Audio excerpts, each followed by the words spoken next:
Hi everyone, my name's Ian Simpson and I was the lead player mechanics programmer on Lego Starwars, the Skywalker Saga. I've worked at TT Games for just over 12 years now, so on a few titles starting on Lego Harry Potter 2 all the way through to Lego Dimensions and then the Skywalker Saga itself. It's worth mentioning there was another talk that was meant to be on today from Connor Carson, so if you're here for that then I apologise, but I hope you enjoy this one just as much. If you can put your phones on silent, please, and if you do have any questions, then just leave them till the end, just to make sure we can get through all of this. So at the start of the year, my boss asked my team if any of us wanted to put forward a talk for Here at Develop, and we all kind of looked at each other on our Zoom call, and we just said no. We'd just got through the biggest game that a lot of us had ever actually worked on, and we didn't really think there was very much worth talking about. The question burned in my mind a little bit, though, and you sort of realize when you're close to a project, it's hard to see, but all of us in the industry are solving problems every day that you just can't Google the answers to. You've got to put a lot of creative thinking into them. So I'm here to just have a bit of have a talk about what I thought was one of the more unique challenges that we solved on the Skywalker Saga, and that was how we managed to make over 200 different character states and configurable over 384 playable characters. Now, although I'm the one up here giving the talk today, I'm not going to take credit for all of this. It was a sort of the culmination of work from a very talented team at TT Games. So before I start, I'm just going to show a quick trailer so everyone knows what game I'm speaking about.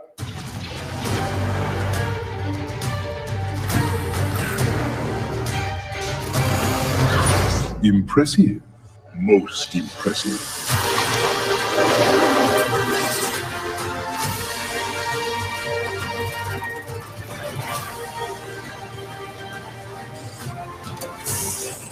Goodness gracious me.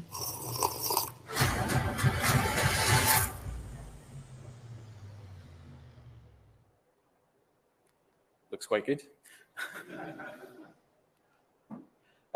So when we were setting out on this project, we had a few goals in mind. And one of the things we knew was that when we were working on this project, to give the films the game that they deserved, really, we were going to be making the biggest Lego game to date. And we also wanted to take the opportunity to sort of set the bar for what the next generation of the Lego games was.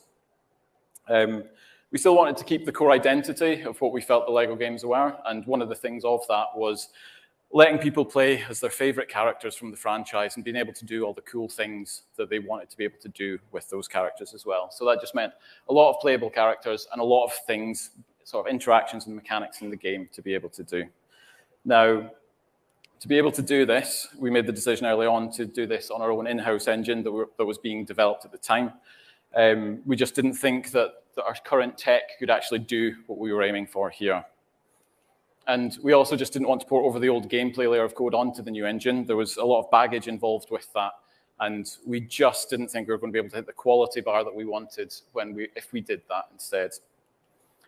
So with this new tech, we also knew that we were going to be able to, or needed to be able to define new workflows for the team, just to make sure that we can build this game as efficiently as possible.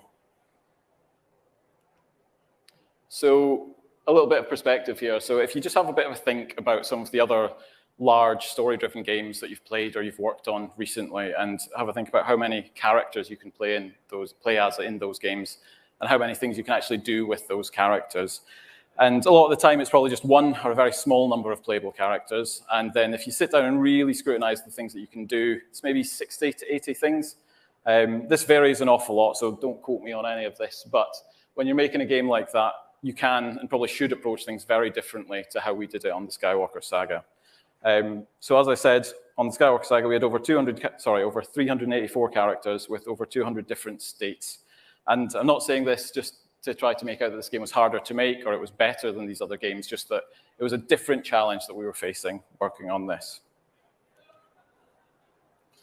And also, quite early on, we realized it was a different challenge that we'd faced internally as well. So a lot of our games in the past were built very iteratively. There was already a library of mechanics and interactions and character states there from our previous games that we would take forwards, and then we could build on them and then only add a few more dozen into each iteration of those games to make that final game.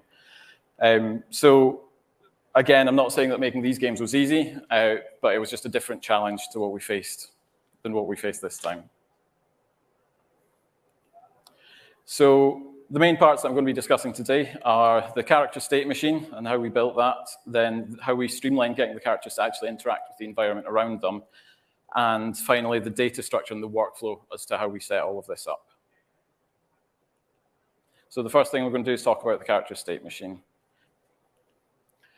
Before I start, I just want to clarify exactly what I meant by a character state. So a character state is the overarching behavior that a character is currently doing. So climbing a ladder or pulling a switch or force pushing a droid or something like that. So we're not counting things like climbing up a ladder and climbing down a ladder as separate states. That's just one behavior that the character is involved in. So when we were looking at this, the first thing that we had to really think about was how we were going to build the state machine, but then also how we were going to control the transitions between the character states themselves. So in terms of the transitions, we looked at two options. We could build a state machine that had very explicit transitions built into the state machine itself, or we could have a state machine that was more standalone and have those connections built implicitly around the state machine, so the rules weren't embedded in the state machine. When we looked at the explicit connections there, they're a great tool. If you're just building one character, you can really fine-tune and get exactly what you want out of that. But as you add more and more characters, you've got to configure lots of different state machines for different characters. And then you add more and more states into that, it can become very unwieldy and difficult to maintain. So we ended up opting for an implicit state machine. So in theory, any state could transition to any other state at any point in time. The rules around those transitions were governed outside of the state machine itself. It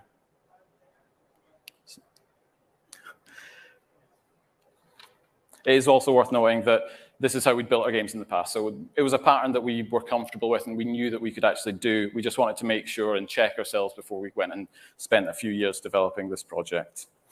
So now we decided this, the next thing that we had to really think about was how these rules were going to be governed and how we would actually trigger these states on the character.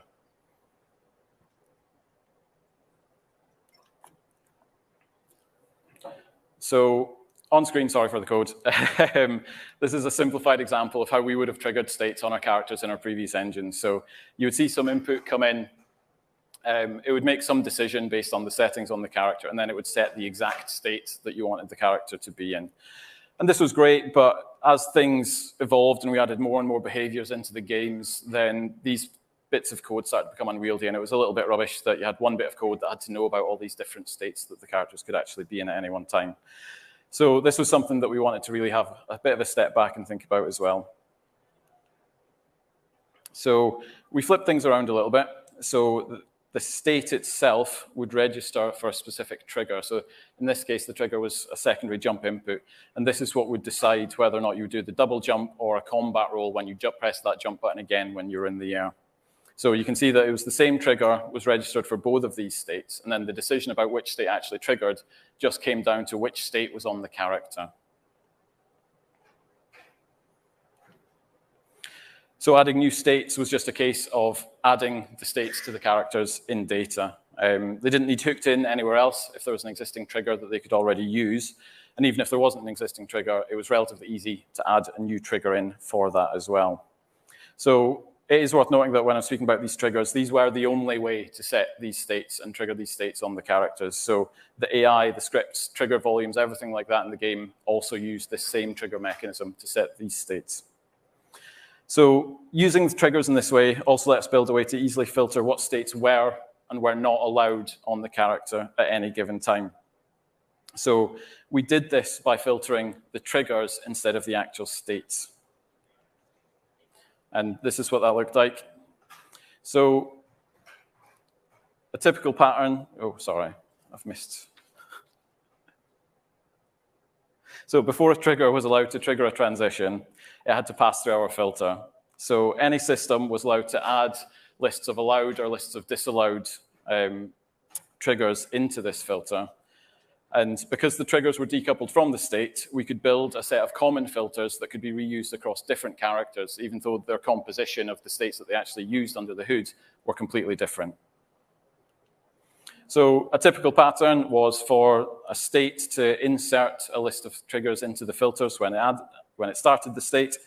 and then remove them when you finish the state. So you can see, regardless of what states we're actually controlling, the jump, the shoot, and the melee on this, when you entered the switch state, because the triggers were sort of disallowed, then you couldn't enter any of those states.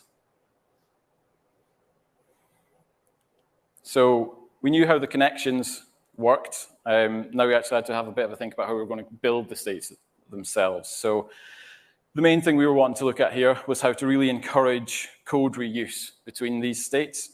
We knew we were going to be building an awful lot of them, so we wanted to make sure we'd fall into the trap in the old engine. People would just write the code to do that one thing, and then if someone else needed something a little bit similar, then they would just go and write that code as well, rather than refactor the original code and pull it out. So we decided that states themselves, to really encourage this, were just going to be composed up of objects. That a state itself was just a collection of objects on the character. So this involved having two types of objects. So we had objects that were created on demand, so they were only active and present while you were in that state. So we used these for things that they only needed to exist when that state was actually active. And then we had more persistent objects within the states as well. These could be shared across multiple states on the character, and quite often were used when we needed to link to things like the character mover component and things like that as well. So in this example, this is the basic composition of what the pool switch state looked like. It's not the most glamorous character behavior in the world. The state itself was composed of three objects. We had the seek to target object, which controlled the character getting into position to be ready to interact with something. And then we had the play animation and trigger tech object itself as well. So this was the object that would then cause the character to play an animation and actually trigger the tech that they were interacting with at the same time. So then also we had the pool switch controller, which was a component that was persistent on the character, and that was used to coordinate both of these objects to get them to act in the right order. And this was also the data interface. So this is where we could set up the things like the animation that the character should actually play when they were pulling that switch. This pattern actually worked really well in the end. So as an example, that seek to target object that you see there was used in over 27 different behaviors in the game from just that one bit of reusable code. So how the state machine was actually going to transition between states and we were going to build the states themselves had been sort of decided. There was still one more thing that we wanted to look at to improve how we did these things in our previous engine. And that was to see if we could improve how we could allow multiple behaviors to overlap on the character at once. So in the previous engine, if you had a character that could shoot and a character that could fly, to be able to do shooting while flying, you needed to build a whole new state to allow that behavior to happen. And transitioning between these as well, if you went from shooting while walking to shooting while jumping to shooting while walking again, you really had to sort of code the transitions between these just to make sure it looked and felt seamless, and there was generally quite a lot of work there to do. So what did we do? We allowed two state machines to run in parallel on the character at once.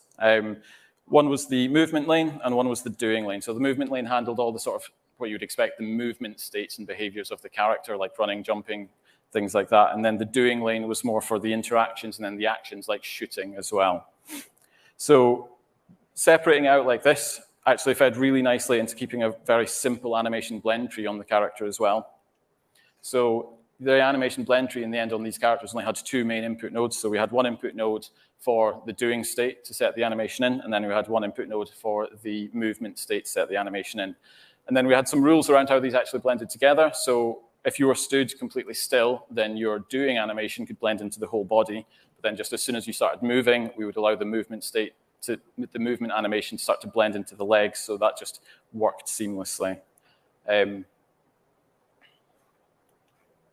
So as you can see here, we've got the movement state changing from running to jumping to jetpack to falling and back to running again. And we've got the shooting or ADS state straddling multiple of those movement states. And this example here, basically, we got for free in the end because we had those systems in place to do it. There was next to no code to get this to work nicely.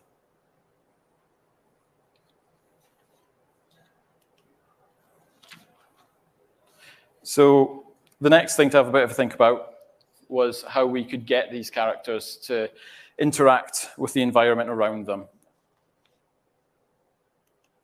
one of the main goals was to allow different characters to interact with the same piece of tech, but in different ways. So as Luke Skywalker, you could use the Force to pull a switch from a distance, whereas with someone who couldn't use the Force, they had to physically run up to the switch and pull that themselves. So, and again, in our previous engine, a lot of the information about how to interact with that tech in the world was actually built onto the tech itself to say, this is this type of switch, this is the animation I should be playing for this, or anyone should be playing while interacting with this switch. But this just didn't make as much sense because we didn't have that one-to-one interaction in this game. So we needed to decouple the logic between them. So the guidelines that we followed for this were the tech shouldn't know anything about how the character was actually going to interact with it, so it couldn't store any data like the animation to play. But then also, to fully abstract it, the character shouldn't really need to know about what they're interacting with as well. There wasn't really a need to do that. So that's what we tried to stick with for the most part. So for this, we made sure that the triggering mechanism itself was agnostic of both parties involved. The character state just looks for something in the environment that will respond to the trigger that it wants to send. And then the tech in the environment just is set up to respond to that given trigger itself. So we can see here we've got the push block state that lets you physically grab a push block and move it around the room. And then we've got the force interaction state as well, which lets you use the force on that push block and move it around the room from a distance. We're both just looking for something that responded to that same trigger that they could interact with. And then similarly, we've got the grapple pull state, which you had a grapple gun, and from some characters, they could grapple specific grappleable objects off of walls. And those objects on the walls were the exact same destructible prop that you could just run around and smash. They were just set up to respond to a different trigger. So this worked relatively well for the most part. But it did get complicated, as you might imagine. Not everything adheres to these simple rules that programmers set out. So an example being the protocol droid terminal that we had in the game. The terminal itself, you could do multiple things. You could trigger alarms, you could take over a turret to shoot some stormtroopers, or you could control a droid in another room. And to really be able to get that terminal to take player control away from your character who was interacting with the terminal and pass it to these objects and pass it back again, we had to bend the rules a little bit there. But there was a minority of cases, and because that was just a one-to-one interaction there, we allowed it. So we didn't try to make convoluted systems to cater for these edge cases for the sake of those rules that we set out at the start.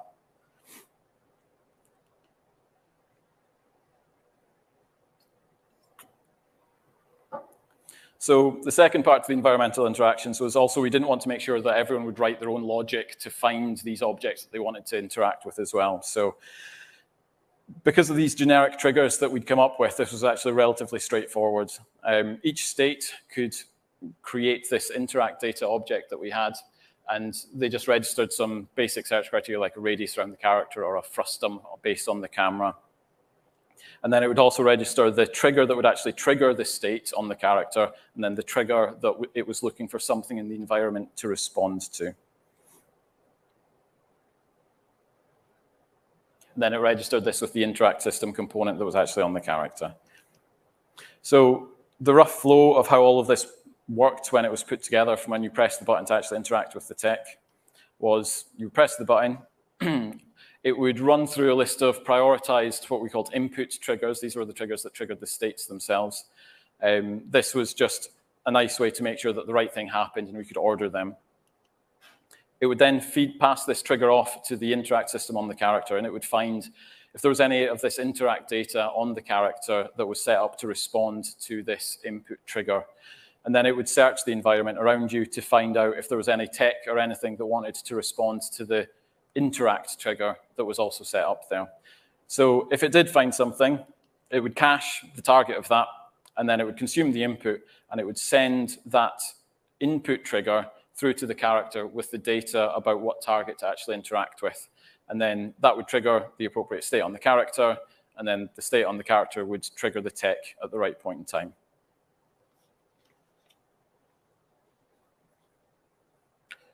So the setup for this on a per state basis boiled down to just a few lines of code. It was about 3 lines at the simplest, maybe about 10 lines at the most, just to configure your search criteria properly.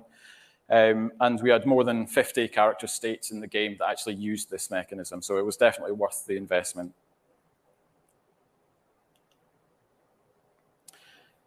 So the last thing that we're going to look at is how we set up and structured the data for all of the characters. So as we said, the character states were added to the character in data, and we had over 300 characters with over 200 different states that could be combined together. And we just knew that if we went around this incorrectly, then we were going to give ourselves a massive headache at the end of the project trying to bring all of this together. So to give a little bit of context to this next part is how the data was structured. The engine that we were using was quite a purist entity component engine. So everything in the world was built up of entities, and each entity would just have a list of child entities or child components. You couldn't inherit new types of entities, so everything, all functionality and everything of what these objects were was just added through the use of components or child entities with more components. So when we were setting up the data, we knew that we wanted to be able to compose each element in the game from multiple sources. And we needed to be able to make surgical changes and fixes that would propagate upstream predictably onto the characters to make sure that we didn't break anything by accident. So what we came up with, it wasn't quite the same as Unreal's blueprint system or Unity's prefab system, but it filled a similar sort of role, and we liked the names, so we called it the Bluefab system. So the engine team built and designed the Bluefab system as part of the core engine.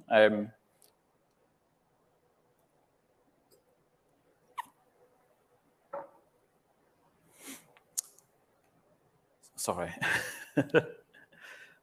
Yeah, the basic structure was essentially a Bluefab component on an entity, and this would bring in a copy of another file that you pointed to, and then it would store any changes that you made between that original file and your version of that file. So whenever someone made a change to one of these base files, then it would propagate upstream, and then it would re-overwrite or re-blat over the changes that you've made at that layer.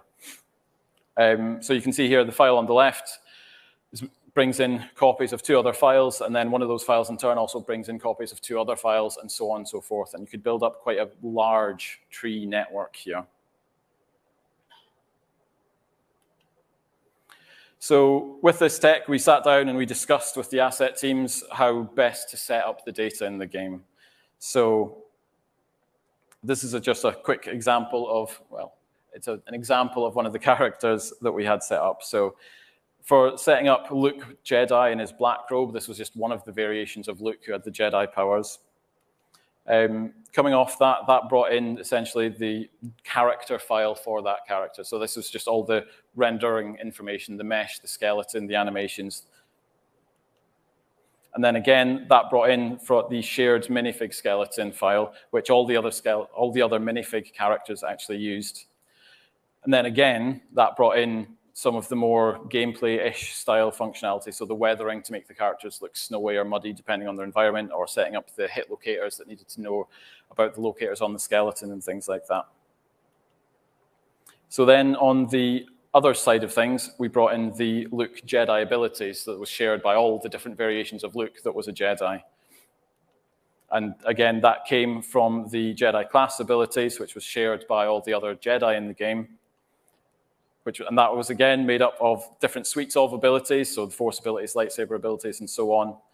And then those were, in turn, made up of the really granular things, so every individual thing that you could do was a separate file that was brought in through these, and we could customize them at all the different layers. So one of the nice things about this was for the Jedi, when you were targeting anything with the Force, there was a nice blue outline around these objects in the game world, but for the Sith, that was red. We only needed to set that up in one place in data. So that was just in the Sith class abilities. We said that that was red instead. So we actually reused this pattern for everything in the game. It wasn't just the characters. This was how we built the characters, the vehicles, the tech in the world, and the levels themselves were actually entirely composed using this mechanism. So there were actually some compromises with this that we had to make. One of the big things that you might think about is the load times were awful. If you'd made a change to any file, you had to reevaluate that entire tree there. So internally, was fine. We worked around it. We got everyone SSDs so we could load things quicker for development, but it's not what we wanted to do when we were putting this game onto the Switch.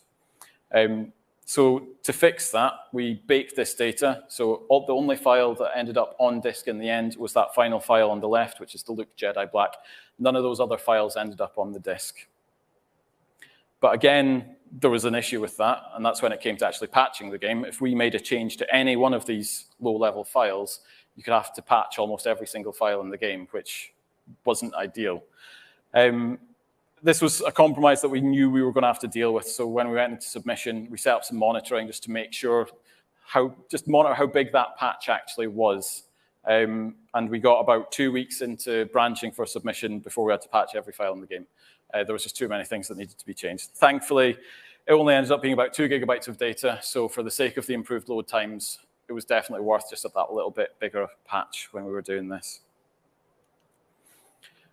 So the final thing in terms of the data setup that's worth mentioning, I thought, was the use of lookup tables. So every single resource that the character needed, like their sound effects, their animations, and their VFX, we used lookup tables for. So a lookup table was just a table with a string comparing or linked to an actual resource for that character to use. So the code just said, play the jump sound effect, please, and then it would go off and it would find the correct jump sound effect for that character. This made the life of these content creators a lot easier. At the end of the day, each character had over 100 entities on them with over 600 components. So if they really needed to track down all the different fields and all these different components to set up everything they needed to set up and configure for every single character, it was going to ruin the whole project, really. So this made their life a lot easier. They just had a table of data they just needed to fill in. And the tables themselves supported the same BlueFab mechanism that I mentioned before.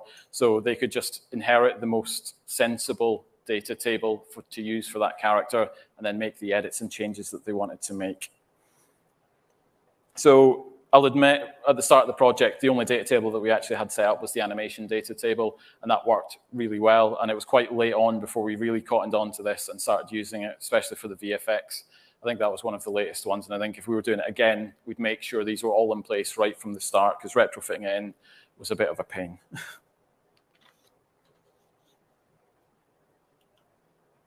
To summarize, we had the data workflows in place for the quick creation of new characters.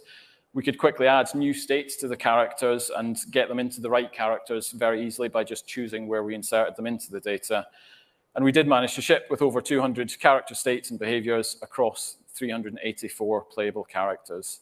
And the Metacritic score that we got for this, we also felt sort of affirmed that we managed to hit that quality bar for this game that we were really setting out to do as well. And I've cherry-picked a couple of quotes that back me up on some of these things. I'm sure other quotes probably wouldn't.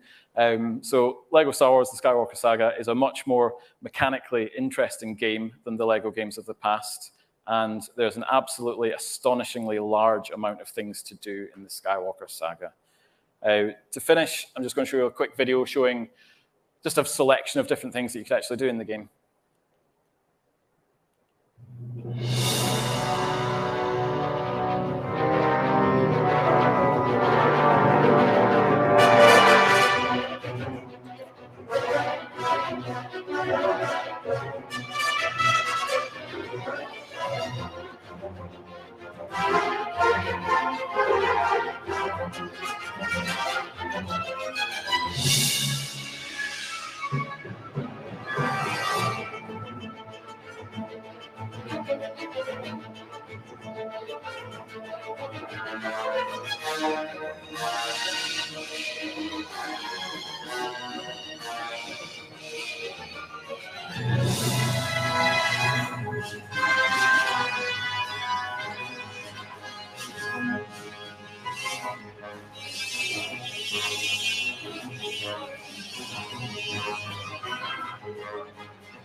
thank you. I think you'll get an email about leaving some feedback, so please do so. I've been asked to say that. But I think there's time for some questions if anyone's got any. Thank you very much, Ian. Yes, we're just going to run a microphone to everyone. So if one of the red T-shirt helpers could come help me quick. Keep your hands in the air. We've got 15 minutes for questions. Here we go.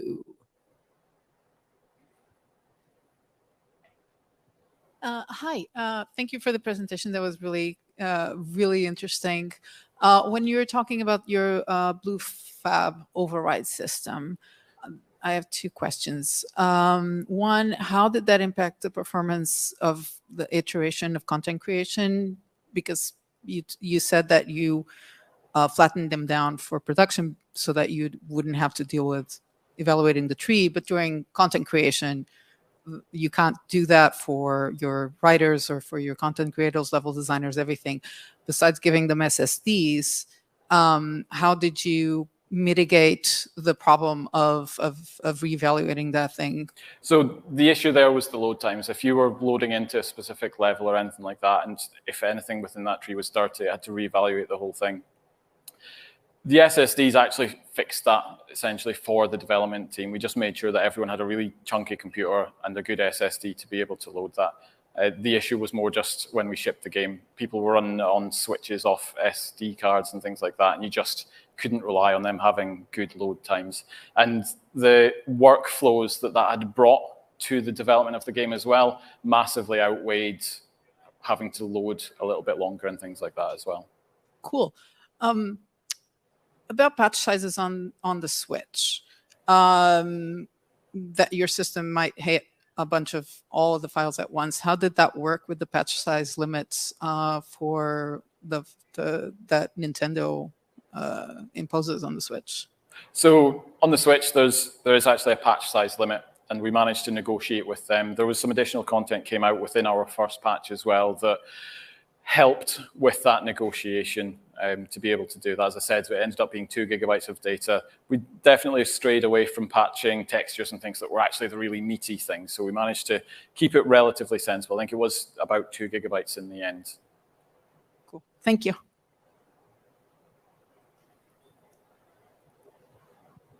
Hi. So my question is, I guess, partially related. But in terms of your internal workflow, with everything being sort of very inheritance-based, obviously in Unreal you have maybe the problem of things compiling to binary. You've got your own in-house engine. Did you have issues with, say, someone wants to work on the Sith abilities and someone else is, checked out Darth Vader and is doing some edits? Do you have any issues like reconciling those changes, or you have to worry about who's got what checked out? Or no, so you would only need to check out the exact file that you're working on. So you could check out the Sith abilities file, and someone else could check out the Darth Vader file. And this is where the load time came in. When you saved the Sith abilities file, you didn't need to resave every single file that was dependent on that once. It was just when you actually loaded that final file, it would reevaluate that tree. So it would mark the file that was changed as dirty. And if it had been saved recently, it was great. It didn't need to redo that whole tree. But if any of one of those files was dirty, then it had to redo that tree. Great, thank you.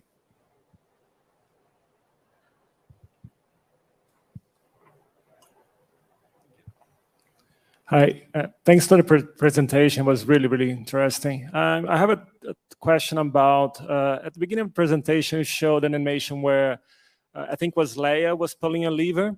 And I'm curious as to whether that trigger and filter system you have, would that also count for animations that have to be played in sync? Because, for example, at that moment, while Leia is pulling the lever, like what happens if she's shot? Would that also interrupt the lever animation, or do you block her from being shot in the first place? So the pull switch is probably one of the simplest things that we did. We sent the trigger from the character to trigger that tech just at that point in time that the character would start to do that animation. And we would just make sure that nothing else could come along at that point. I glazed over it slightly, but we had lists of allowed filters and lists of disallowed filters. Now, if you put on a list of these are the only things that are allowed to cause transitions on the character, then that was it. That was essentially like adding every other trigger in the game wouldn't be allowed in. And we use that quite heavily as well. So you would say, from this state, only these 3 things are actually allowed to come along and do things, whereas all of these other ones, I'm not mentioning them explicitly, but we don't want any of them to come in. So at that point in the switch, you're locked into it. You can't die. You're basically invincible.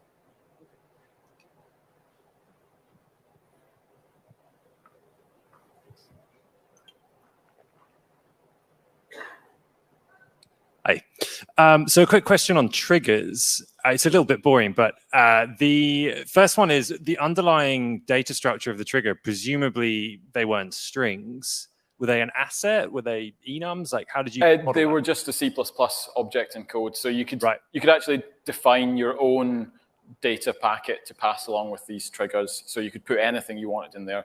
You would try to keep it relatively generic so they could be reused between different ones. So we would have some for targeting data and things that were used between a lot of the different mechanics.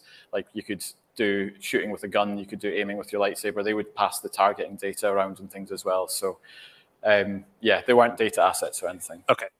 Which raises a second question on how you generalize them. In the talk, you mentioned in your input triggers, it was like trigger jump or trigger shoot, which is obviously a specific action. How did you kind of reconcile that against choosing something more generic like input primary, for example, so that it was broadly correct all the time versus kind of specific? So the triggers themselves weren't bound to specific inputs. We could chop and change between what input, well, it was gestures really that we called them, because you could add tap B, hold B, button bash B, were all different gestures. Right. We would assign different triggers to each of those gestures. And as design changed their minds about what should happen on what one, then we could easily just move them around. So as I said as well, the AI and everything else used this same trigger mechanism to trigger these states. So it was really more expressing what it did rather than binding it to the input itself. Yeah, that makes sense. And just to be slightly greedy, one of the questions earlier was mentioned about inheritance and the kind of implications of changing something somewhere else in the tree. Would it be more appropriate to call it composition in that each level in the hierarchy was bringing in a set of components rather than overriding the behavior of a more general higher level component? I think that's exactly right. It was very much composition based. Thank you. Hi. How did you communicate with your QA teams to help scope the testing for all of these abilities with your playable characters? Test plans and making sure it was documented exactly what all the different characters could do. The size of this game, QA was one of the big headaches of it to make sure. I think the first time QA were running through the game to try and get 100% on the game, it took them about 120 hours on one save file. They'd managed to get it down to below 80 hours by the end of it, once they actually knew what they were doing. But yeah, we had a separate team of QA in Montreal, and we were doing this during COVID as well. And 2 players are quite a big thing, couch co-op in this game. So we actually had to get another QA team from Brazil that didn't have the same social restrictions, just so they could more easily play the game in co-op together. Cool, thank you.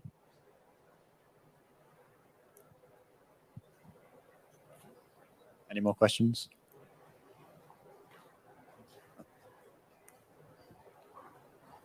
Thank you. Thank you for the talk. With regards to, you had those 2 lanes of things that could affect movement and then things that could affect, or things that the player had initiated, I guess.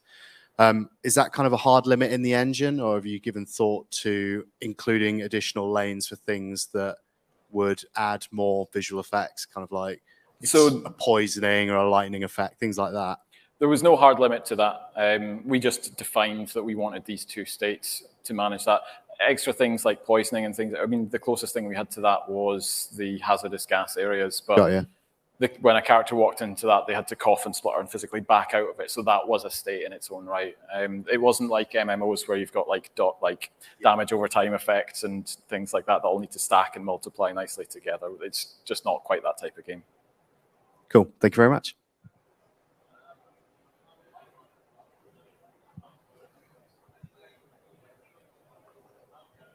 Hi there.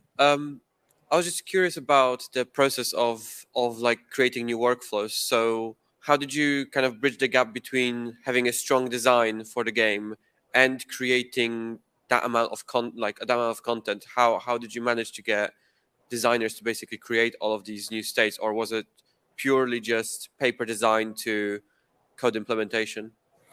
So there was, for every mechanic, there was a sort of prototyping phase just to make sure it was actually going to be good, and we wanted to push ahead with that. But it was very code heavy with the development of this game. So once design had said, right, this is definitely what we want, they would put a bit of a paper design together, but then the coders would take that and work with the other teams to really build that out.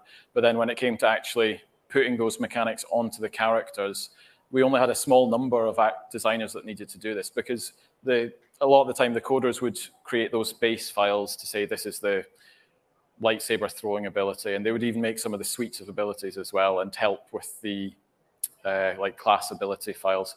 But creating those final characters in a lot of cases was just a case of creating a new file, drag in the character file that the character art team had set up, and then drag in the ability file that was needed. There was a little bit of fix-up needed, but we really tried to keep that to a minimum, and that was all they needed to do to make these new characters.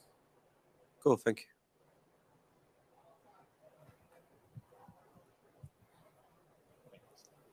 Okay, thank you very much. I think that's time. Cheers, everyone.